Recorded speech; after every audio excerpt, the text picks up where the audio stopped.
Suffering for years, Kratos, the once great general, now known as the Ghost of Sparta, had pledged himself as a champion to the gods of Olympus. In return, he hoped only to rid himself of the nightmares that haunted him for far too long. But for now, his only respite, his only relief from the sins of his past, was found in the heat of battle.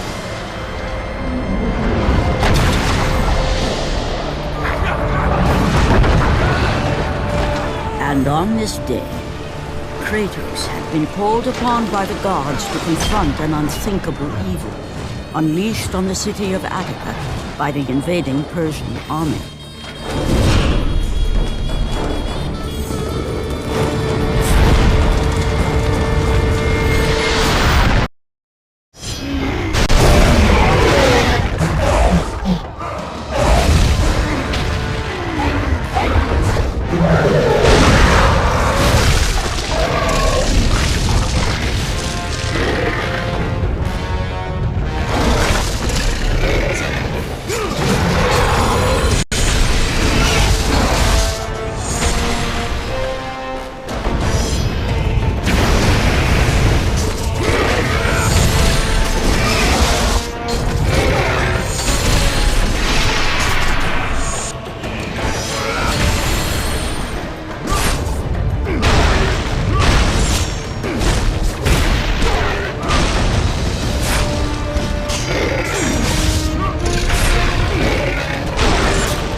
What evil have you wrought on this city, Persian?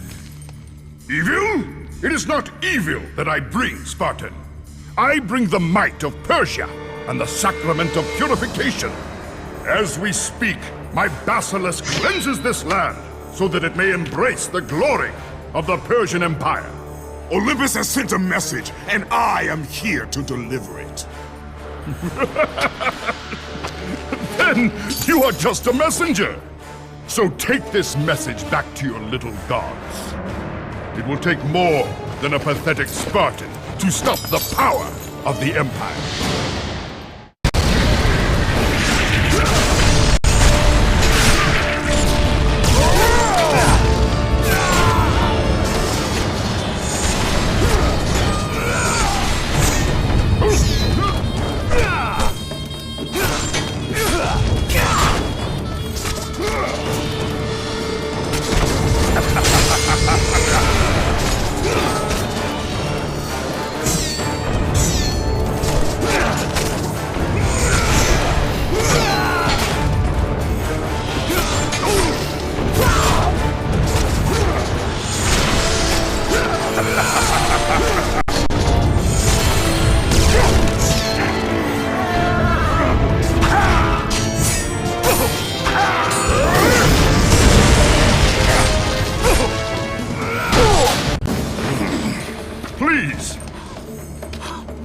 Please, spare my life, and I will give you all that you ask. You have nothing I want, Persian. Take my kingdom, my women, my gold. I won't take your riches, but I will take your life.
Fulfilling his commitment to the gods, Kratos defeated the basilisk brought forth by the Persians.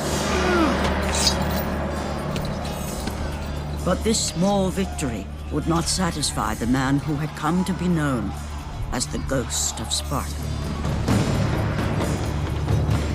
Is this all you would have me do? Is there nothing else?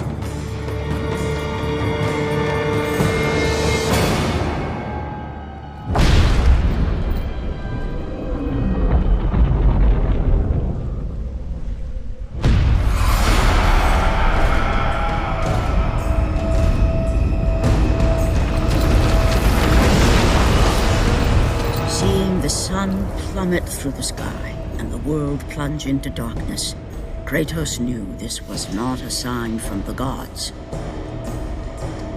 What treachery is this?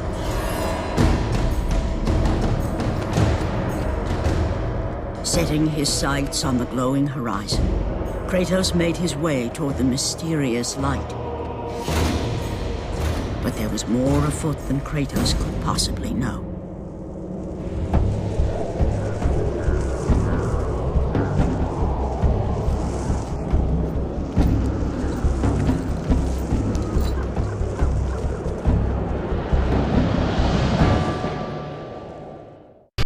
In the darkness, Morpheus, the god of dreams, awakened to a world where he and only he wielded power.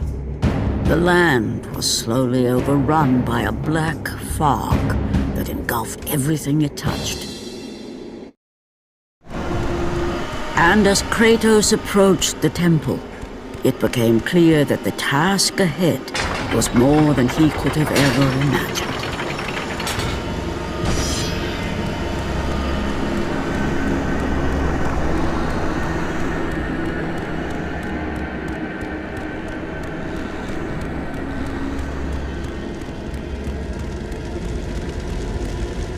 Once again, the strange, lingering melody could be heard through the black fog of Morpheus, haunting Kratos.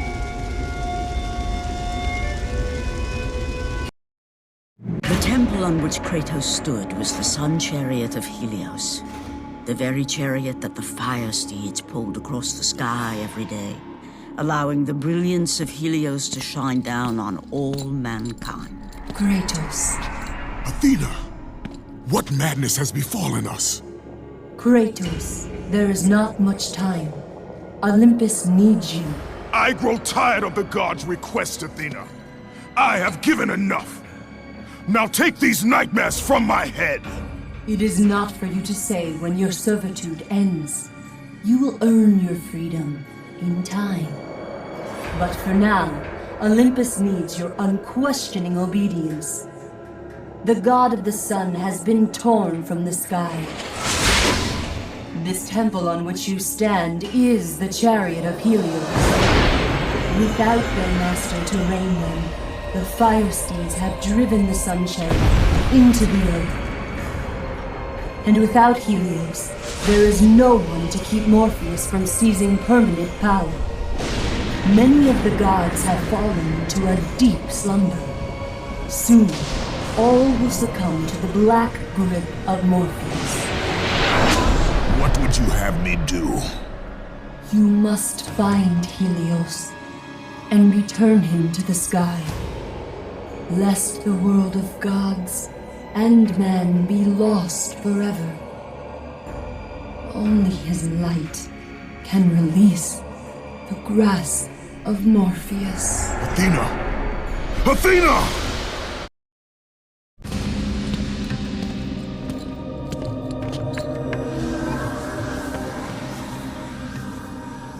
I am grateful you have come, Ghost of Sparta.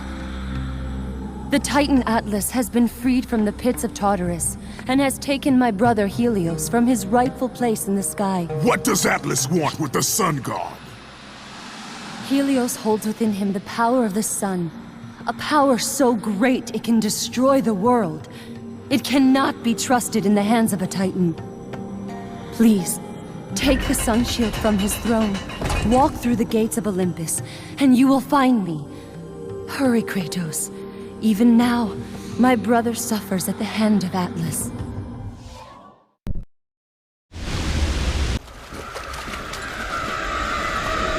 As Kratos entered the cave, Eos, goddess of dawn and sister to Helios, sat above him, visibly weakened by the absence of the sun. All glory be to Lord Zeus for granting you safe passage to me. The king of the gods does not aid me, Eos. I am but a slave to Zeus and Olympus. Save my brother, Kratos, and he will convince Zeus to release you and rid you of the horrors of your past.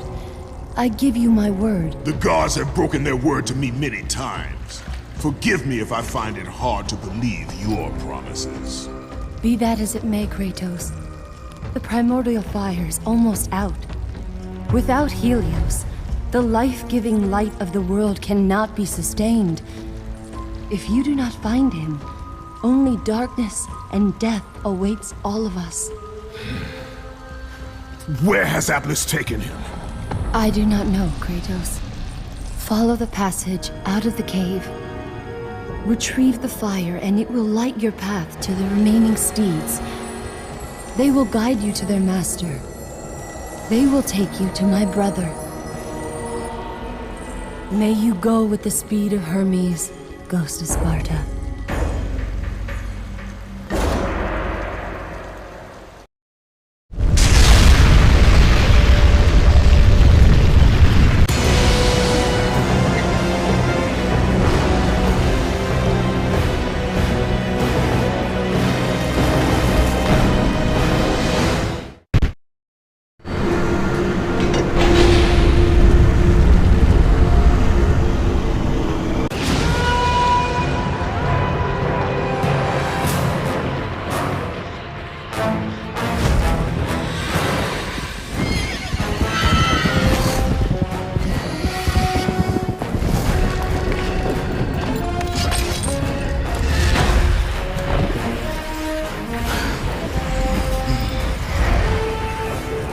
With the release of the fire steeds, Kratos was now in the hands of the beasts.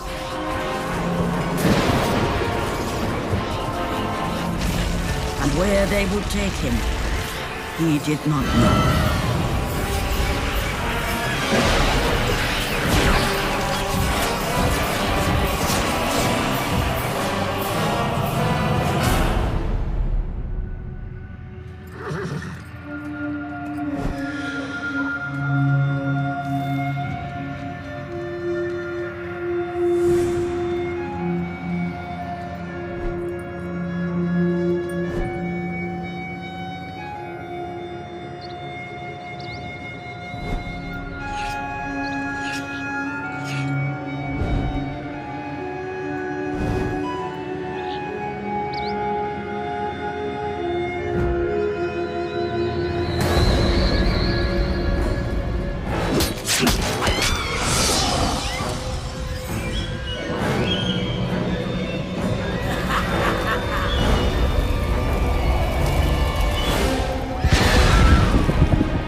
As the steeds pulled Kratos away from the grip of Morpheus, they crossed into the underworld. But in the land of the dead, they could go no further, for these beings of light were not welcome in Hades.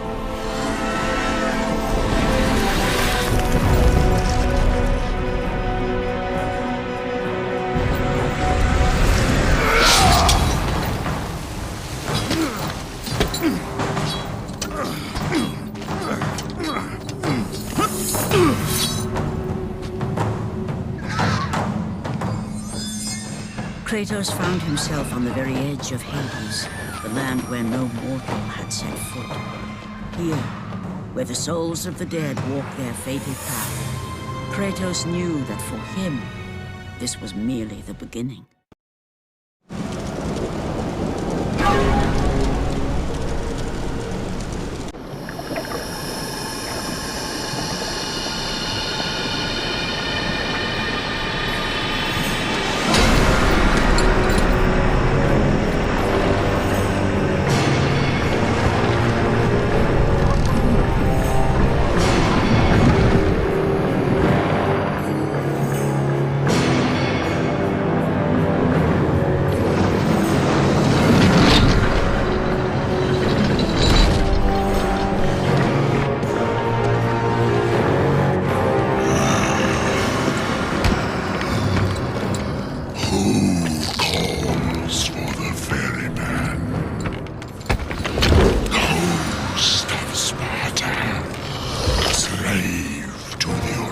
Olympians. I am a slave to no one, Charon. We share a common fate, Kratos. The gods will release neither of us from our torture. Be gone! It is not yet your time, mortal.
Kratos saw before him the remnants of the old rulers of Earth, the mighty Titans.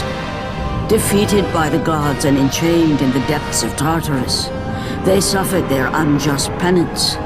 And for their torment it was well known that these immortal beings hated the Olympians with immeasurable fury. By the hands of Zeus, the Titans had been bound and shackled in their torment for 1,000 years, with no hope of escape. Now the chains that once held the Titan Atlas lay broken, and only one question plagued the thoughts of Kratos. Who will release such evil?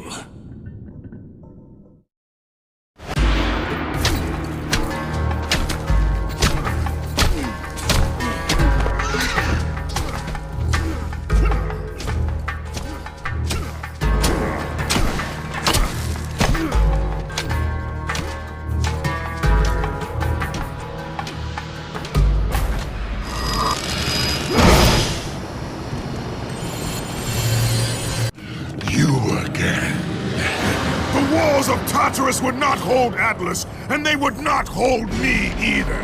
The gods have obviously taken pity on their slaves. You underestimate me, Charon. This time I will not be so merciful.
Having defeated Charon, Kratos journeyed deeper into Hades and closer to his goal. For in the distance, the bright light of Helios illuminated all of the underworld.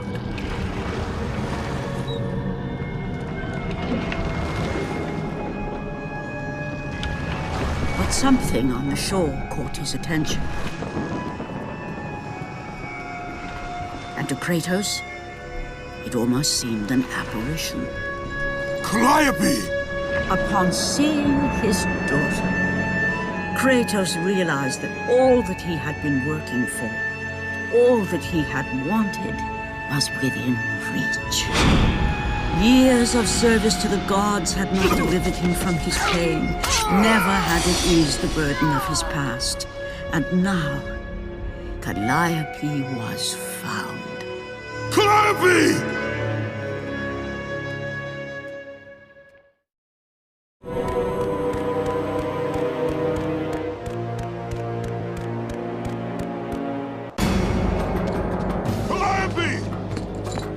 Calliope, where are you? Kratos looked, but his daughter was nowhere to be seen. In the middle of the room sat a graceful figure, a figure he recognized all too well. Persephone, wife of Hades, and queen of the undead. Where is my daughter, witch? Choose your words carefully, Ghost of Sparta. You address the goddess of the underworld. Your daughter is well. She lives among the pure souls in the Elysian fields. Lead me to her. Have you forgotten, Kratos? The Olympians need you. They slumber at the hand of Morpheus. I have faithfully served the gods, yet they do not give me what I ask. I grow weary of their demands. The gods on Olympus failed me too, Kratos. I was betrayed by Zeus and tricked by my husband Hades. Now I am to stay in the underworld as Queen of the Dead, to serve the fallen and care for them as my own children. Persephone! I demand to see my daughter! As you wish.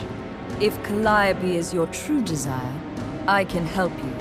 But be warned, Ghost of Sparta. The world of man will suffer because of your choice. I care little for the world and its suffering! Where is she? If you are to see your daughter again, you must become worthy of Elysium. Cast your weapons at the Forsaken Tree, and let it release the evils of your past. Only then will you be free of your sins, and be granted passage through the divine gates.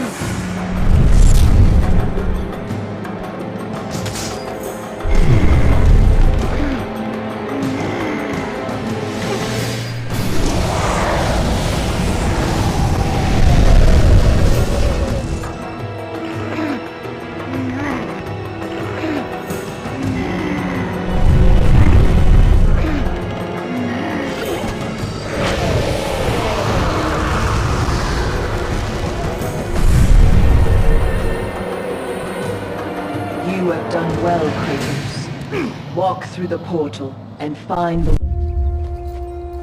Calliope! Father? My child. Why did you go? I am here now, child. And I will not leave you again. I have watched over you pathetic mortals for 1,000 years, and it is always the same. Serving yourself before the needs of others has always been your flaw. But no matter. For now you serve my purpose. It is time for all that came before to end. The Titan will fulfill his role and finish what I have started. I released Atlas. You? As you were pathetically disarming yourself, Atlas completed the task I set him out to do. With the power of the sun in his hands, it is only a matter of time before he destroys the pillar that holds the world. And Olympus with it. But why? Do you think it was my choice to wed a man I did not love? Live a life I did not choose? I was betrayed by the very gods that once saw me as their own, but no more. Once the pillar is destroyed, the world will revert into chaos. And what is to become of you? I will have my peace and be free from this miserable existence. I will perish, but it is my choice. Father, what's happening? I'm scared. In your selfish choice to be with your daughter, you have caused her ruin. No. Elysium falls too, Kratos.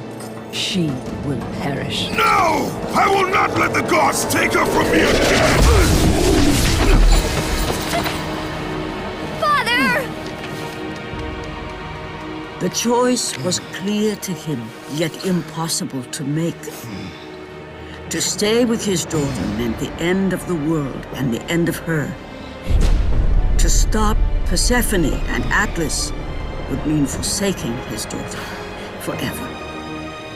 While his hatred and anger for the gods grew ever stronger, he knew there was but one thing to do.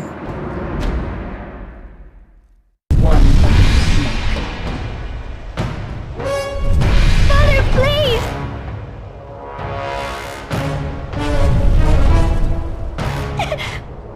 Please!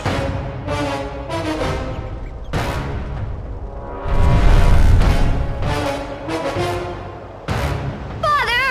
Father, no!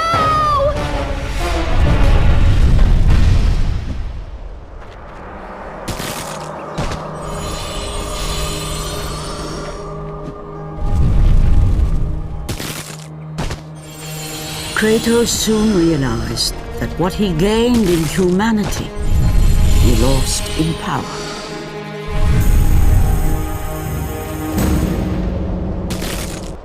He would need to become the monster he once was if he was to defeat Persephone.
He would need to become the ghost of Sparta once again if he was to save his child.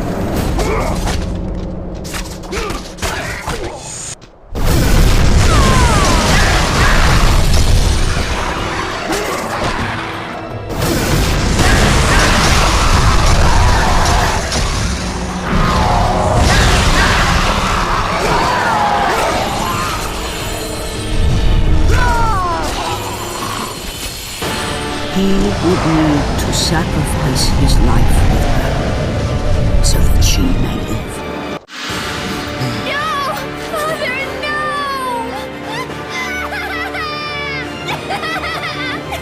At that moment, Kratos knew his destiny was not with Calliope. The fates were never that kind.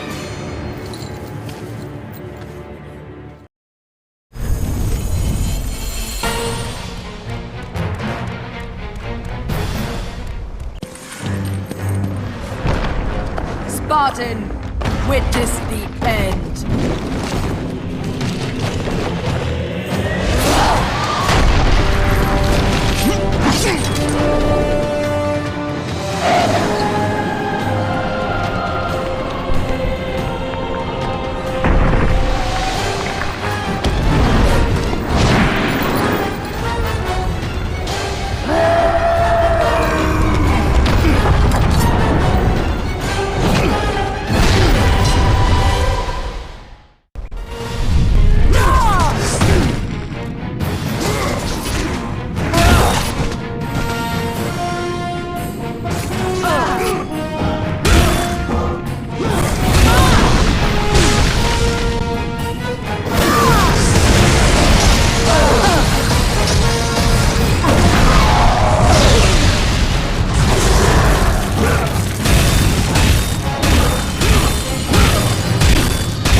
Spartan! Go to her. Be with her. Leave this world behind. Atlas!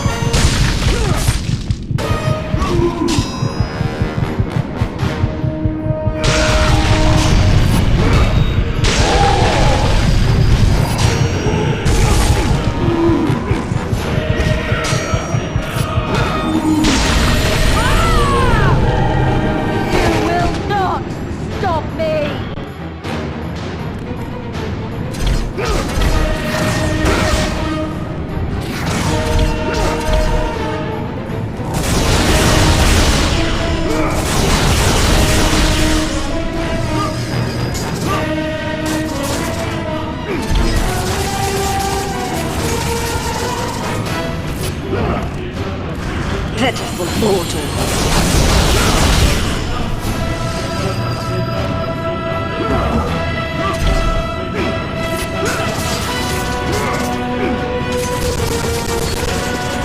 Foolish human!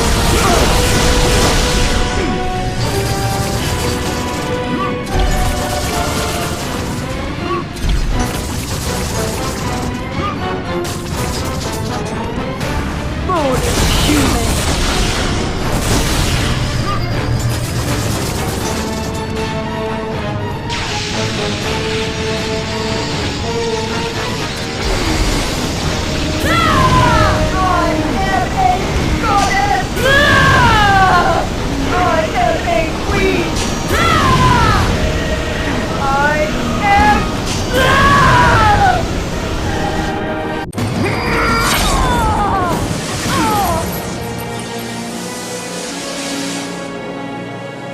Your suffering will never end, Ghost of Sparta.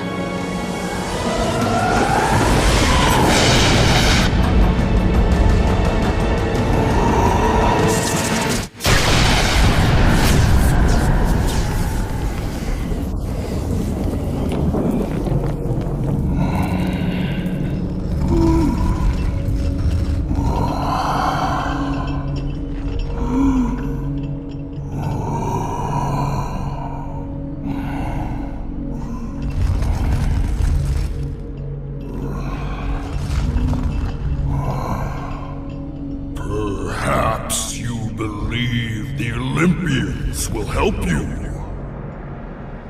But I ask, where are your gods now, Kratos?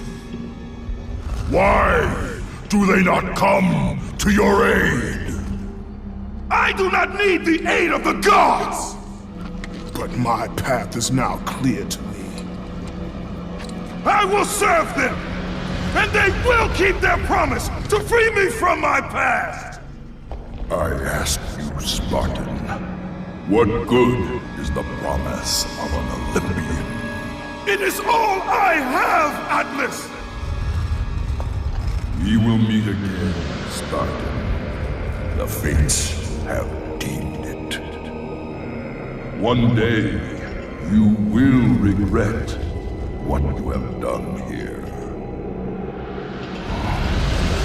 The mighty Atlas was left enchained, cursed to forever hold the world on his shoulders. Greater penance than even Zeus himself had placed on the Titans. The fate of Atlas had been sealed, and the goddess Persephone was no more. Kratos had saved mankind, but that mattered little to him. By forsaking his daughter, he had abandoned the only person he ever cared for.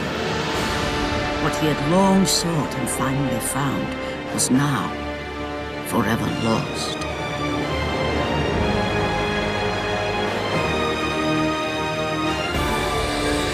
As the sun chariot rose higher in the sky, and the might of Helios shone once again on the world, Morpheus retreated to the shadows. Kratos gained little satisfaction from his victory. With years of servitude in front of him, he would need to confront his past and fight to reclaim the humanity he lost on the day his dark legend was born.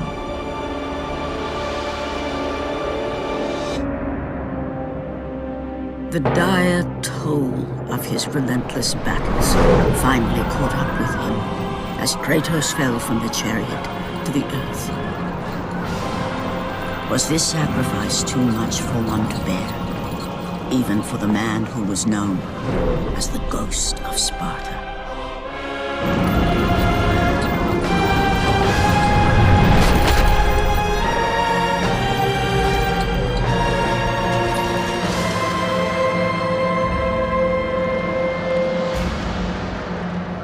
He has again served us well, Athena.